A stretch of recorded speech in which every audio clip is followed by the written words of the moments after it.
Hello to all. Happy Sunday. We are right in the middle of another really important awareness campaign.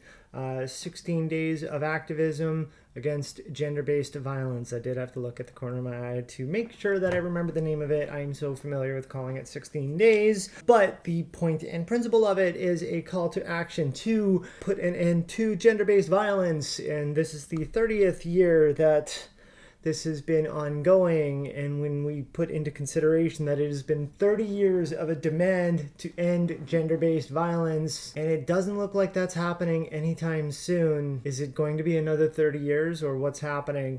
Whatever, fight the fight, right? So bringing that up, I wanted to introduce a tiny twist for this week's Dwell On It. So earlier this month was Trans Awareness Week, followed by Trans Day of Remembrance. And then it's actually rather fortuitous that shortly after is 16 days. And when 16 days is done, the final day is on the International Day of Human Rights, December 10th, which, by the way, was when I got my birth certificate in the mail after it was issued. It was formally issued on December 10th, which I thought was just a fantastic little serendipitous twist to waiting forever for it to finally get done, because thank you, COVID and Manitoba's cuts to vital stats. But that's aside from the point. So with that though, the little twist that I wanted to introduce into this week's Dwell On It was to not necessarily filter through the grab bag and answer something candidly. And the reason for that was during the week I was asked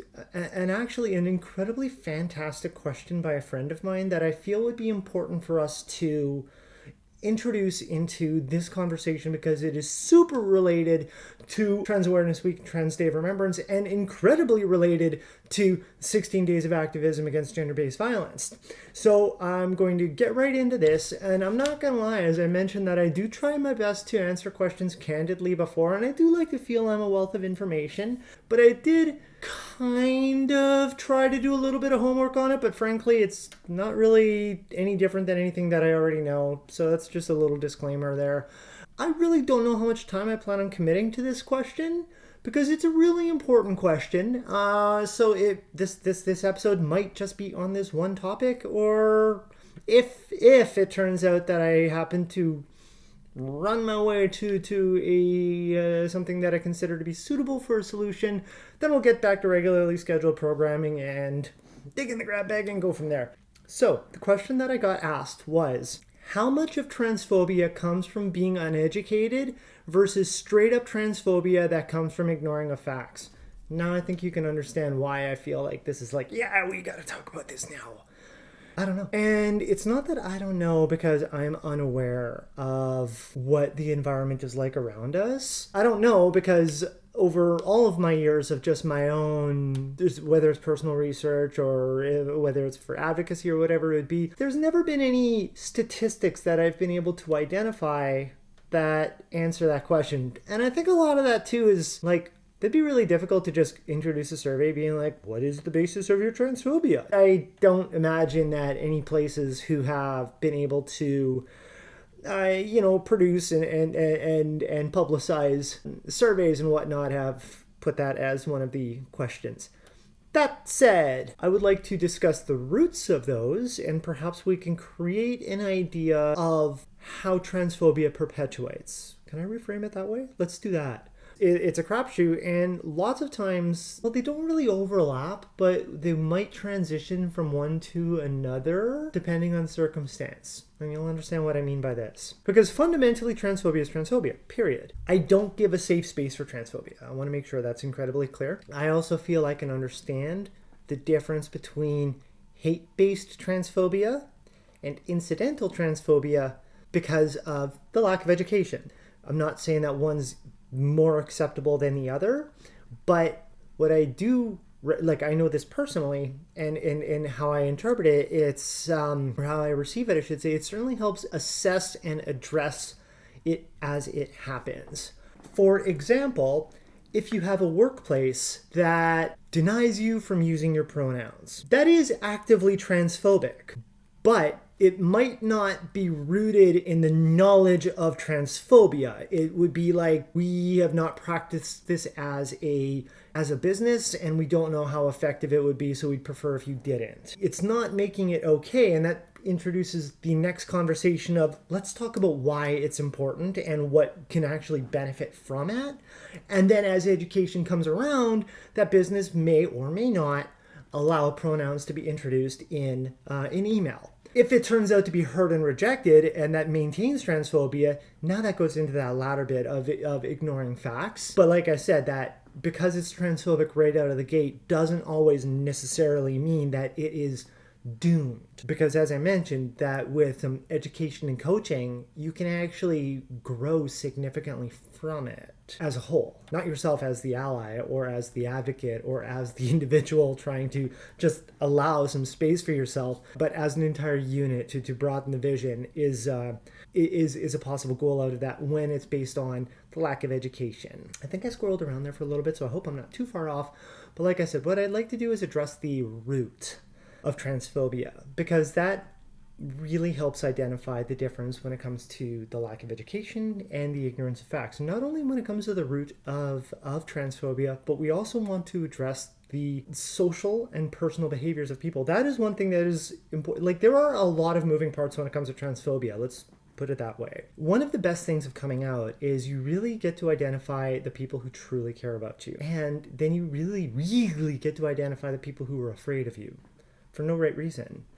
And that comes into the social side of things. Let's just say when it comes to my campaigning, right? Or if I'm doing a distribution list, whether it's through my own personal projects or through Hire Weller or whatever, depending on the platforms that I use, there is a data set that I'm able to see, and I can identify clicks and forwards and this and that and whatever, and unsubscribes and blah, blah, blah, blah, blah.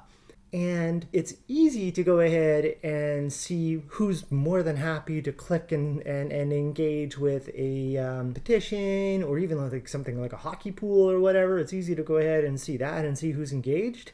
But then all of a sudden, radio silence from those exact same people when it comes to amplifying trans rights. That they are afraid to go ahead and publicize their support, or they don't have it in the first place.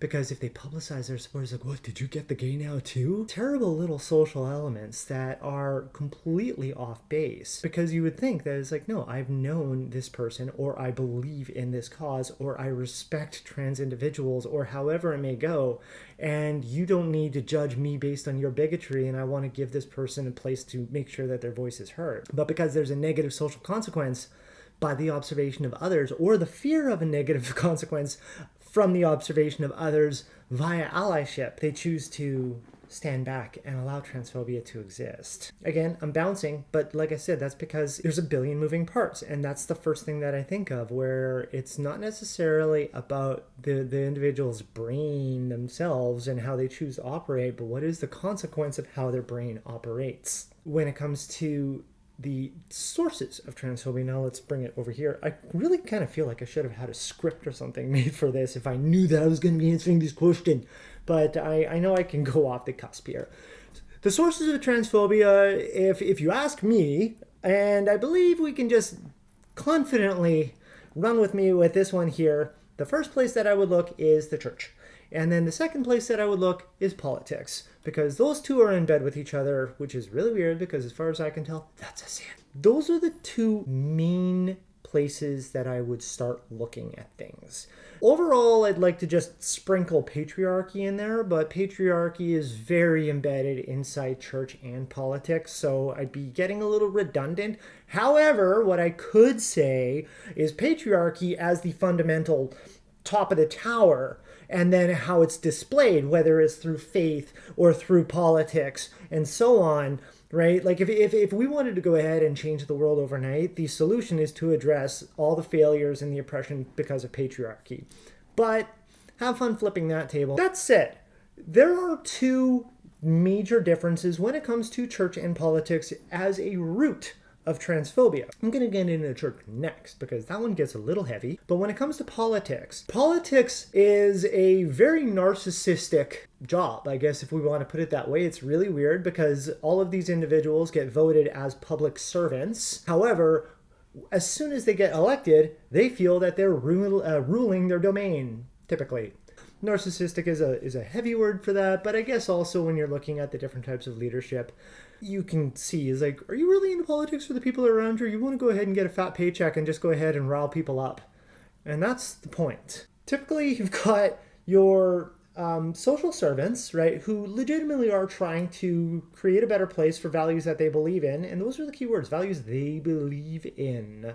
That's the narcissism part. You can still go ahead and masquerade it so that you're able to go ahead and service the community that you're part of, but when it's all said and done, you're still following your values. Not to say don't follow your values, but you're carrying your values on the momentum of the needs of others. When it comes to the political side of transphobia, what is happening frequently, and I mentioned this in my YouTube video that I uploaded for Trans Awareness Week on my own personal channel. I know I talked about it before. I'm not going to go ahead and keep plugging it too much, but it's pretty informative.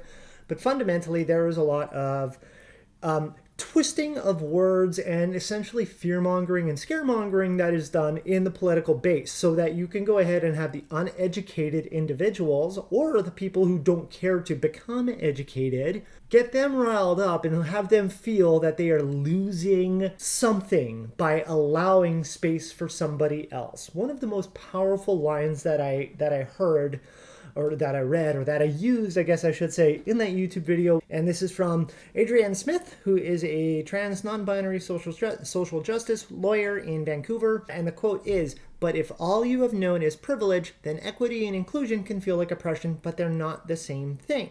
Being prevented from discriminating against someone isn't a loss of power for anyone who's behaving properly." So this goes to the scaremongering and fearmongering when you're having political leaders fully know that, but they don't care. They're going to go ahead and get their riding and their voters to believe that if the elected individual or the person to be elected does not seize the opportunity to prevent inclusion from happening, they will lose something. They will lose their space, or they will lose their whatever. It doesn't matter. They're intentionally using the fear because of uneducation or the lack of education about trans individuals to secure their position, because again, that's the whole point of politics, that you're voting for somebody to be your amplified voice. And then that just trickles all the way through, especially when we include further parts about politics when it comes to mandates and bills and legislations, and then the fact of creating a bill or a law is considered to be essentially in line with a human right, or vice versa, and so on. There's a lot that goes with it when it comes to politics. Now comes the church. As I was talking about a little bit earlier, right? Patriarchy, kind of top of the castle anyway. Faith in principle really leans on that too. Now, what I do want to say when it comes to faith is critically important for good mental wellness. There are 4 pillars of mental wellness. I'm trying to remember what they all are off the top of my head, but I do know with 100% certainty that one of the pillars of quality mental wellness is faith. There's nothing wrong with having faith. Faith brings community, faith brings belief, faith brings comfort, faith brings security, and it's nice to have hope. When it's all said and done, it is nice to believe in and have hope. I don't practice religion myself. I'm not closed-minded to the reality that there could possibly be a magical spaceman pushing the buttons everywhere. I'm not opposed to that because I do believe strongly in science. Like, the point of science is to explain. The discoveries are done in the principle of explaining the phenomenons happening around us. And because something isn't explained, it does not say that it doesn't exist. There are a lot of times you can prove that something doesn't exist because science, but when it comes to something like religion, it still keeps just a little star beside things because it hasn't been fundamentally disproven. Keep that in mind, right? Like, I'm perfectly comfortable, like, if what's the rapture? Is that what it is? If that happened, I'd be like, huh, okay, well here it comes, right? Like, it wouldn't surprise me. It'd be amazing, but it wouldn't surprise me. Like, all right, well, they said. When it comes to faith, the challenge is first the amount of interpretations and misinterpretations of dialogue over years past. And it's really funny about this topic because it was earlier this week I was reading a thread on Reddit just with doom scrolling and saw something that was a quote from the Bible. I don't remember what phrase and verse it was, but it's like, the Lord is my shepherd, I shall not want. Is that how it goes? If for anyone who's faith-based and Catholic, I'm very sorry if I'm off by a mile. I grew up in a Catholic school. I let go of that as soon as I stopped going to a Catholic school because knowing that I was trans as early as my earliest memories and not feeling welcome, even though, right, you know what I mean, right? Like, I knew that if I was wanting to be authentic, I would have been rejected. So I rejected the entire principle of religion as early as I was able to. The Lord is my shepherd, I shall not want, I think is what the line was. But so anyway, in that same blurb showed 3 other older versions of that verse, like Old English and Older English and Oldest English or whatever, and they were miles off, right? Like they were not even close. I could phonetically make the words come out of my mouth, I'm sure, but they certainly weren't our day-to-day language as we are used to today. So to take the words from today's Bible that got printed in 2007 and be like, this is what the Bible says, I'm pretty confident that it's not the exact same thing that was written down over 2,000 years ago or whenever the Bible was starting to get written. And I feel that is really forgotten about, or more importantly, purposely ignored. And that goes to the ignoring a fact part, but that's a different story. When it comes to the language that's being used, first the adherence to something that is very clearly and very, like, it is the worst secret in the world. It's like everybody knows that it has been tweaked and adjusted, and there's been artistic impression over the course of years based on whoever's rewriting the Bible to follow an incredibly fluid language and expect that to be the exact same words said billions of years ago, whatever. That's a failure in its own part. And the biggest reason why it's the epitome of a failure is because faith reiterates penalty for not following faith. Faith creates a divine fear that if you do not follow these words as they are written, you are wrong, and therefore everything you believe in is going to be taken away from you. You don't get to go to the happy place. So not only is the language inconsistent, the fear and the repeated nature of, remember, if you don't do this correctly, you're wrong. Sorry, right? I hope you go ahead and get a shovel. You may as well start digging. So that reinforces the transphobia in religion, because for no other reason, and it doesn't matter how to let information get in any other way. It's like, this magical book tells me that these things have to be as they say that they are, even though that book over there that was revised in 2 years later actually doesn't say that, but hey, whatever. So those are the 2 angles that I look at when it comes to politics and religion. Both of those are fear-based, and more importantly, they're fear-based on the words of somebody else. The critical thinking, the self-thinking, the ability for an individual to create and process information upon themselves and make an assessment from themselves is taken away, because a leadership on either angle is saying, it's going to go wrong if you let yourself think about this, so let me be in charge of things and just listen to me and follow what I'm saying, and then good things will come out of that. Weird system, isn't it? Think about all that independence being taken away by, what a life that must be. Anyway, so let's now talk about, I was kind of touching on the ignorance of facts, and I'll loop back to that. I want to get to the being uneducated part. Now, the uneducated part first starts with politics again, because largely the education system, at least over in the Western world, are largely politically oriented, even though that, depending on where you live, there might be public input on how curriculum is essentially developed. There's always a political oversight to that. Regardless if it is publicly run or whatever, there still is a political thumbprint on it being like, these are the things that we want to teach people or not teach people. Unfortunately, in our education system, pretty much across the board, aside from sprinkles of education based on the instructors themselves, there's not really a mandate of ensuring that 2S LGBTQIA plus and transgender topics are introduced in the education system. I read this a long time ago, but I'm pretty sure Doug Ford over in Ontario shut it down, saying something like kids don't want to hear about that or whatever. But I did allude to in my YouTube video, what's really funny is that enforcing a binary policy, right, and making sure that the world around all the kids is binary and cisnormative, you're still speaking that story to them. You're teaching them what you want to hear. Because you're not comfortable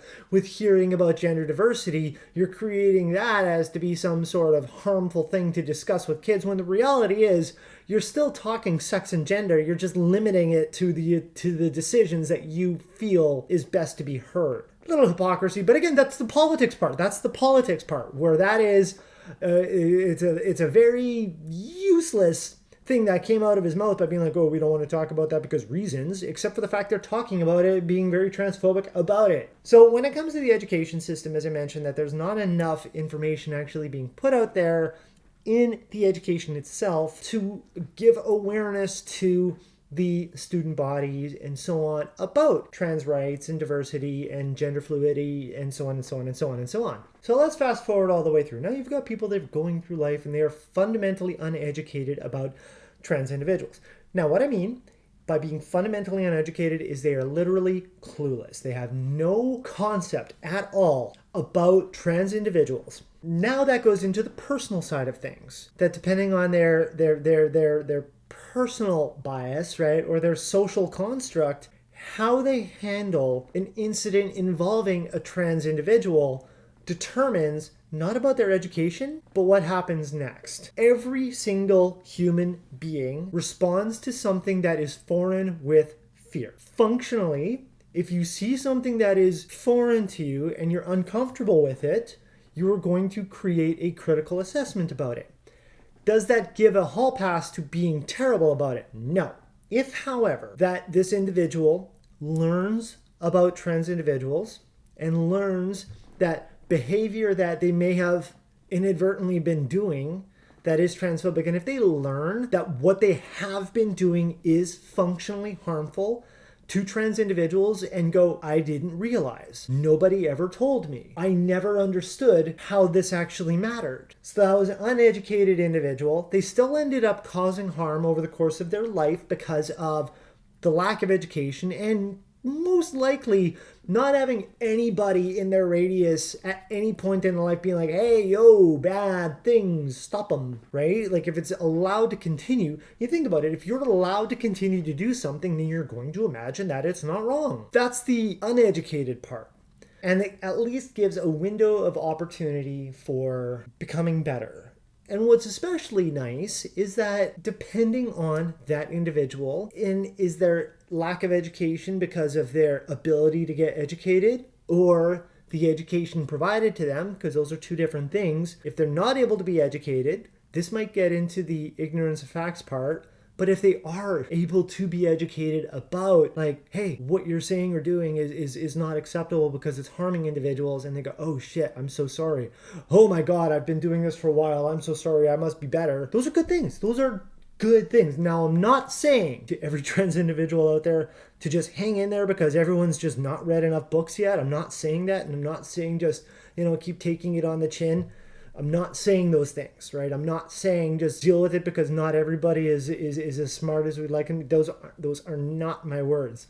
But what I am saying is to introduce mindfulness as much as possible. It's not your responsibility to go ahead and figure out where transphobia is coming from, because it's transphobia existing in principle is wrong. So it doesn't matter why it exists. It shall be stopped. If you're dealing with an individual who's not educated, there may be an ally in there somewhere. I'm not saying hold your breath, and I'm also not saying that it's your responsibility to turn them into an ally. However, with the right steps, with the right people, and with the right support, there may be an ally in there somewhere if they become educatable. Now this goes to the ignorance of facts. I was already talking about how politics and faith already instill penalty for deviating from policy. So that said, until there's a way to overcome the fear of penalty, that the ignorance of facts shall perpetuate. And I think that pretty much encompasses every way that we look at it, whether it's regarding anti-trans feminism, like TERFs, trans inclusion in sports, when it comes to the deliberate misgendering and the continuing to read textbooks from the 70s about biology when 50 years later they have been significantly updated. But I digress. I guess as you get 50 years older, you forget how to read. So long as the fear of, or the fear of penalty of deviating from policy is louder than the reward from accepting reality, it's going to continue to happen. So to combat that, create a reward for essentially the cost benefit. You can have your fear. I'll let you believe your things. However, this is the good that comes out of it. And then the person has to make an assessment on their own. That already starts to whittle away the priorities, because as it stands, that if the only priority that they have is going to magical happy place, it really doesn't matter what you or I or anyone else is going to say, because magical happy place is on the finish line and they're going to continue doing the things that are in the rule book for magical happy place to come in the way. Or if a politician says that you're going to lose all your rights if you let anybody else but me become elected, so long as you can have somebody following those very, very similar structural beliefs of that voter, but be like, and by the way, you're not going to lose your rights and also give you everything that you're looking for, then you can start silencing those purely hateful voices that are being manipulative and turning society's current punching bag into ammo. I think I kind of touched on everything in that regards, because even when it, like I said, that the ignorance of facts it's like psychologically it's rooted in fear about something. You're going to dismiss facts if the fear of failure, if the fear of being incorrect, if the fear of this is new to me and I'm not sure if this is going to be right or wrong, but I know this is what I believe in and this is what generates happiness for me, therefore I'm not going to pay attention to that, even though it doesn't sound that terrible, but this is guaranteeing me what I feel I want to feel. That's always why there's such a stubbornness to changing, like for anything, when it comes to changing behaviors, when it comes to changing just comfort food, when it comes to changing the fear of loss, the fear of consequence, the fear of sacrifice, the fear of making a mistake, all of those things, right? All of those things are reasons why ignorance of facts continue to happen, because everyone's going la la la, I'm in my happy place, and you can't ever take them out of their happy place unless you start to give them a reward of moving away from that. Now, as I was saying in the previous bit, I want to put a little star beside it. I'm not saying that it's our responsibility as trans individuals to be handing out the cookies and crackers, right, and be rewards and be like, let's all be friends or whatever, right? Like if that's your style and you want to go ahead and you want to continue to petition with transphobes and see if you can convert any of them, cool, knock yourself out. That ain't my flow personally, but that's just also my flow with life in general. If you're toxic, I don't need you. Those are the things that happen, and I don't have time to pay attention to people who intentionally cause harm because of their own beliefs. I have no space or time for that. But hey, if you want to tangle, knock yourself out. I'll support you. Just feel free to ask. But it's not my first step. My first step is addressing policies and platforms and changing the systems. I've mentioned this in the past, I believe, and I'll use sports as an analogy for that. I don't care about the players. I really don't care about the players. And when it comes to creating trans inclusion in sports or just, whatever else in general, if you're advocating about something, don't worry about the players. You're always going to have bigoted, hateful, biased, ignorant players. They will always happen. It will continue to happen for the end of time. But what you can change, the things you do have control over, you can, with 100% certainty, have the ability and the power to change the rules in the arena, which means you change the game and the players will adapt. That's how I go after things. So when it comes to dealing with people who are afraid of change, you take the fear away by forcing change. Here's how it goes. Here's how things happen. Here is how the world operates. Here is how we satisfy the needs of everybody who is not hateful. Here's how. Those are the ways you go ahead and reward others. You reward them by saying, look, these are the things that are happening. It's not changing any other way. So if you want to participate, which we want you to be welcome in, you're welcome to join us. Just drop the bigotry and bias. Or to go ahead and show that by showing openness and inclusion, that they don't lose the things that they feel that they're going to lose. They're not going to suffer oppression when the reality is all they're doing is just creating space for somebody who's got, an oppressed life, and they're not losing anything. Weird system. I loved this question because I don't have an answer. I hate saying that. I love this question because I can't answer it, but I can't answer it because there's just literally no data that I was able to find about it. Owie, owie, owie, owie. I couldn't find any data about the percentage of the reasons of transphobia. So instead, I think the easiest thing to do is to just discuss the sources of transphobia and a couple ways to go after it. Fundamentally, transphobia is going to continue to exist until political platforms change their amplification of transphobia. It all roots to politics, right? But like when it comes to media, when it comes to social services, and so on and so on and so on, there's always a political thumbprint on top of all of that. So once politics stop being all like, well, yeah, I know we accept trans people, and turn that into we actively include trans individuals, and the first step that we do by doing that is to remove the voice of bigotry, right? We remove the visibility of transphobia on a political side, right? Whether it's federal or provincial or civic, that if there is evidence of transphobia or bigotry, that visibility is gone, right? There's a penalty put upon whomever, however, whatever.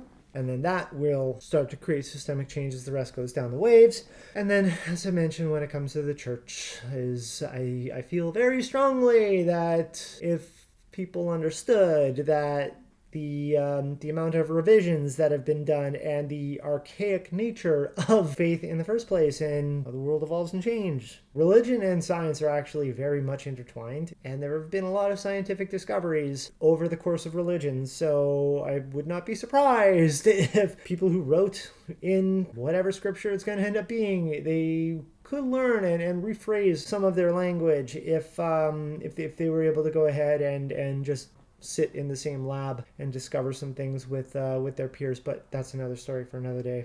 I feel like I answered this, but I feel like I totally didn't answer it too. I love the question. I wish I can give a straight up answer. I hope this is educational for some. Like I was saying at the top, we're in the midst of another awareness campaign. 16 days of activism against gender-based violence. Again, it's addressing especially the ending the violence against women. And it's a sad and difficult world out there. Please just keep your eyes and ears open for that. Do everything you can to help amplify that message too. This was kind of, like I said, this is kind of not a weird episode. It just, like I said, it was topic oriented, but topical in terms of giving an answer to it. And I hope, like I said, I hope this was educational for some.